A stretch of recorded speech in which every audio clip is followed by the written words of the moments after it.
2017 সালে মিয়ানমারের সেনাবাহিনীর নিপীড়ন থেকে পালিয়ে আসা প্রায় 10 লাখ রোহিঙ্গা বাংলাদেশে আশ্রয় নেয়। কক্সবাজারের অস্থায়ী শিবিরে তাদের দিন কাটছে। তবে সম্প্রতি বাংলাদেশ সরকার এবং আন্তর্জাতিক মহল মিলে তাদের প্রত্যাবাসনের উদ্যোগ নিয়েছে।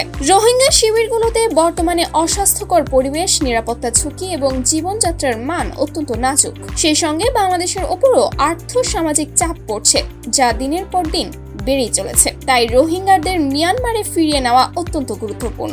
বাংলাদেশ এবং মিয়ানমারের সরকারের মধ্যে বেশ কয়েকবার রোহিঙ্গা প্রত্যাবাসনের বিষয়ে আলোচনা হয়েছে। জাতিসংঘের সহায়তায় গঠিত এই পরিকল্পনার মূল উদ্দেশ্য হলো নিরাপদ এবং মর্যাদার সঙ্গে রোহিঙ্গাদের নিজ দেশে ফিরিয়ে দেওয়া। তবে মিয়ানমারের বর্তমান রাজনৈতিক পরিস্থিতি এবং রোহিঙ্গাদের নিরাপত্তার বিষয়টি নিয়ে এখনো বেশ কিছু প্রশ্ন থেকেই গেছে।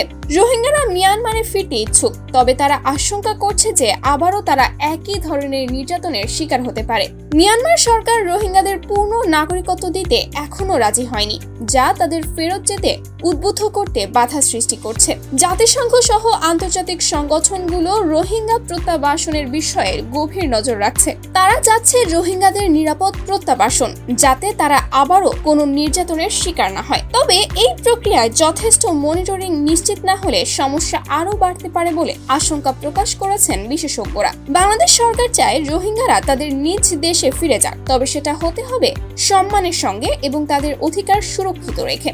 অন্তর্বর্তীকালীন সরকার বারবার আন্তর্জাতিক সম্প্রদায়ের সহযোগিতা চেয়ে আসছেন, যাতে এই সমস্যার স্থায়ী সমাধান সম্ভব হয়। রোহিঙ্গা প্রত্যাবাসনের এই প্রক্রিয়া সহজ নয়।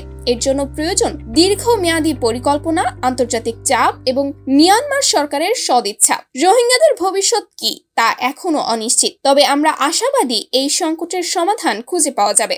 আপনার মতামত কি? রোহিঙ্গা প্রত্যাবাসনের এই উদ্যোগ সফল হবে কি? আপনার কি মনে হয়? মন্তব্যের মাধ্যমে আপনার মতামত অবশ্যই কমেন্ট বক্সে কমেন্ট করে জানাতে ভুলবেন না। আর হ্যাঁ, আমাদের চ্যানেলটি অবশ্যই সাবস্ক্রাইব করতে ভুলবেন না কিন্তু।